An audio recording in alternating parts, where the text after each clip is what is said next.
Mana hozir rapis dalalardamiz. Ichida mayda dumaloqcha urug'lar yetiladi, qarayadi pishgandan keyin mana. Ko'ryapsizmi? Mayli. Mana shu narsalar pishgandan keyin qarayadi. Keyin buni preslagandan keyin juda zo'r yog' beradi. Nima qilish kerak? Azizlar, mana bu zamonaviy xo'jalikda shunchalik rivojlanib ketgan Germaniyada mana hozir mehmonimiz bilan tanishyapti. Sensori bor oshqozonida. Ikkita ho'kiz sotdi bizda Petri. 140 ming yevro bir, 113 ming yevro bir. Mana Germaniyada yana bir chorvachilik kompleksdamiz. Bu yerda nafaqat sutchilik, balki zotchilik ishlari qilinadi. Mana shu buqalar. Yemishga yopishadi, tag'al yemishlarga. Zotdor buqalar. Uni yeydida keyin yo'qotish bo'lmaydi. Namligi hammasi joyida bo'lsa, yemishni o'ziga yopishadi. Kattaroq yaxshi. Mana bular o'zi tayyor sotiladi. Qimmat-qimmatga sotiladi. Bular asosan zot olish uchun. Katta qismi. Ichida beda bormi yo'qmi? Beda ratsionlari. Yo'q. Beda yo'q. Faqat bu yerda pichan bor. Pichan. Ko'rdingizku? Keyin makkajo'xori silosi bor. Nimaga beda yo'q? Sabab biz beda ham bermoqchimiz-ku bularga. Bizda pichan bo'lmagani uchun bedan beramizda. Bedadan ko'ra pichan yaxshi-da. Bedani bo'yicha qalin poyachasi bor-ku. Tez to'qib qo'yadi molni. Pichan yesa silos bilan ko'proq narsa yeydi. Beda yesa sal kamroq. Oqsili bor-da unda. Oqsili bor. Lekin bedani ham men aytdim, eng zo'ri bedani ham siloslab berish kerak. Hozir o'rgatdim bu kishilarga. Makkajo'xorini to'shaysiz silos qilishda. Keyin ustiga bedani urib sal so'liganini to'shaysiz, ustidan yana makkajo'xori silosini bosib yuborasiz, birga siloslanib ketadi. Ikkita ho'kiz sotdi bizda Petri. 140 ming yevro bir, 113 ming yevro bir. Buzoqchalarga lovlovni shinnisi, lovlov shinni, somon, keyin mineral добавка buzoqchalar uchun. Keyin shuni qo'yilgan chiqindisi, shirin, ta'mi zo'r bo'ladi. Buzoqchalar zo'r yeydi. Buni bizda mevasini nima deydi? Shinnida. Shakar lovlov ishlab chiqarishda ana bo'lgan shinnisi bor. Qolaygon. O'shani aralashtirib beradi. Bu tak 2 haftalik bo'lgan buzoqchalarga o'zi berishni boshlasangiz bo'ladi. Eng qimmat yemishda mana shu. Ha, eng qimmati bu, lekin zo'r rivojlanadi. Bizga somon berishingiz mumkin, kepay berishingiz mumkin. Buzoqlarga. Agar endi somonni agar somonni shunday maydalang, ratsion nima qilib beraman. Bir tayyorlasiz, bir tonna tayyorlab qo'yasiz. Bu mikserchangiz bor-ku uyda. To'ldirib tayyorlab qo'yasiz, 2 haftaga yetadi. Bu endi yemishda o'rgatishda buni. Mana bu tuqqan. Bunisi endi tuqadigan. Bu demak tinim davrida yemonlar. Tinim davrida ekan. Somon ratsion beriladi. Bu o'zi bir haftada tug'adigan. Silosi, somon, keyin ozgina kunjara. Bo'ldi. Ko'p narsa shart emas. Lekin yaxshi sifatli somon berish kerak. Mana hozir chorvachilik qiziquvchilar Germaniya zamonaviy chorvachilik kompleksida qonun tanishib chiqyapmiz. Oziqlantirish, zotchilik ishlari, sutchilik ishlari, qanday qilib sut mahsulotlarini oshirish mumkin. Mana ajoyib xo'jalik. Tanishib chiqyapmiz.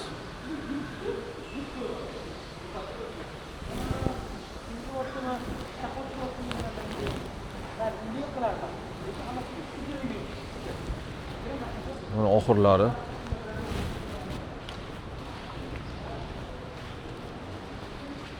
sigirlar uchun barcha komfort sharoitlar qilingan.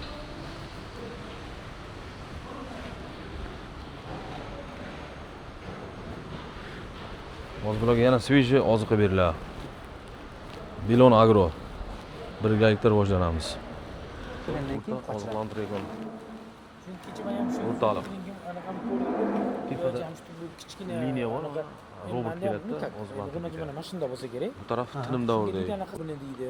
Katta anaqa qo'ysa, men chiqarudan qo'ygan semental angus belgisikilar. Bu tarafda demak, katta bola ikki tarafda robotda sog'onlaydigan tug'iladi, qiynaladi deydi. Ularni o'zi alohida buqa qo'yilib birinchisiga deydi. Ha. Bu yerda mabodaki bizni bitiribdimi? Bu yerda xo'jalikda mabodaki spermani ushlamasa, sigir bo'ladi-da endi.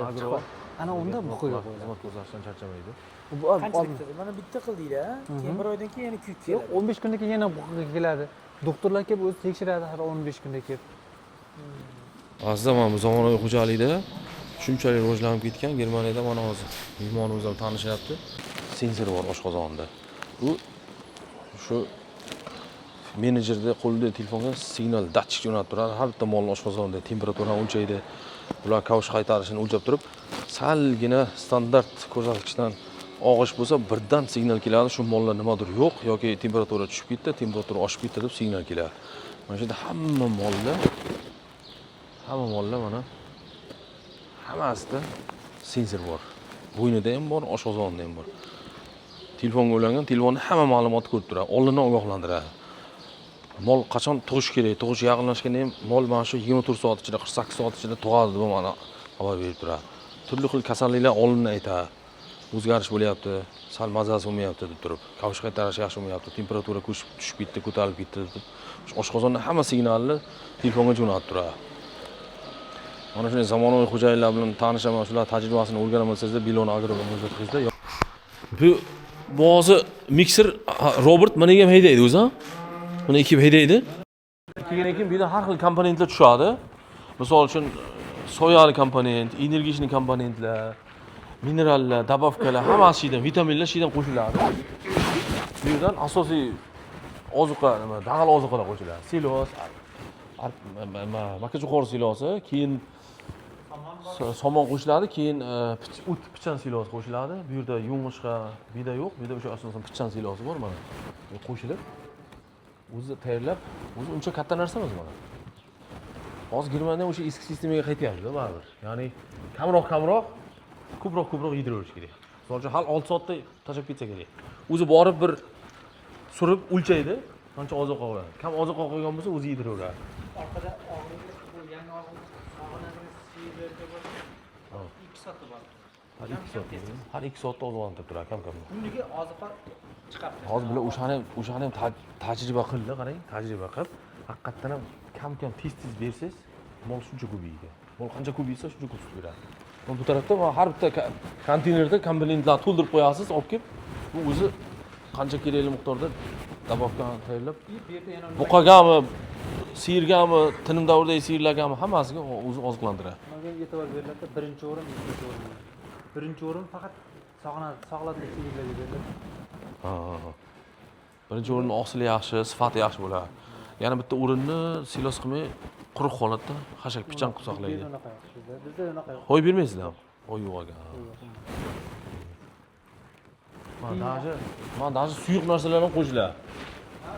Mana konteyner qarang hali. Mana narsa bor.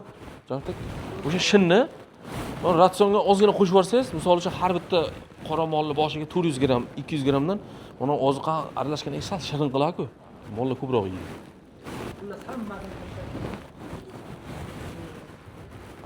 miyasi mana shu robotni mana shu nima haydayotgan mikserda ham miyasi mana robot ekan, nima Triolet bu menimcha Gollandiya firmasi, Gollandiyaniki. Xuddi shunday Silo King bor, Germaniyaniki ham bor. yuriy keladi-ku, misol. Avtomatik. Qaysi gruppaga necha kilo raps shirot kerak, bunaqalar hammasini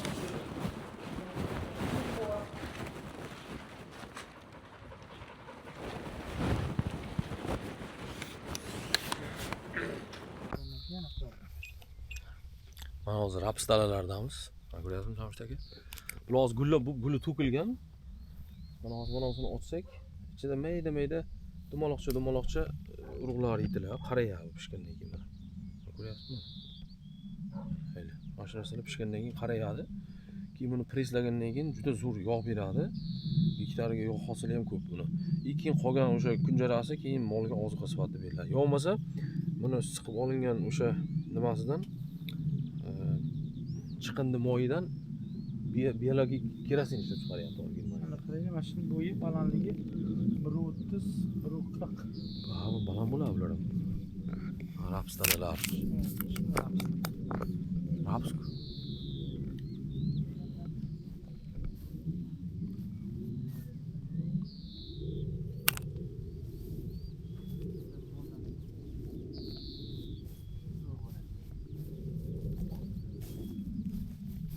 Hozir Germaniyada kunjaraga ishlatilishda raps ikkinchi o'rinda turadi-da, soyadan keyin, soya shirotdan keyin. Fermerlarda hammasida 50% soya shirot bersa, 50% bundan beradi aka. Bu ratsionni ham arzon qiladi ancha. Bizda bunaqa baland o'smaydi, yo'q. Anaqa havo kerak shakl bor, deymamchi ularga ham. Assalomu alaykum. Mana Amazon dengizi, Afg'onistonlik o'zbeklardan ham ko'rib qoldik mana. Afg'onistonlik o'zbeklar. Swiss. Ismingiz nima? Swiss. Ismingiz? Swiss. Yo, ismingiz nima? Ism. Rahim. Rahim. Rahimjon. Jon. Rahimxon. Bizda bor. Mana Afg'onistonning o'zbeklari ekan.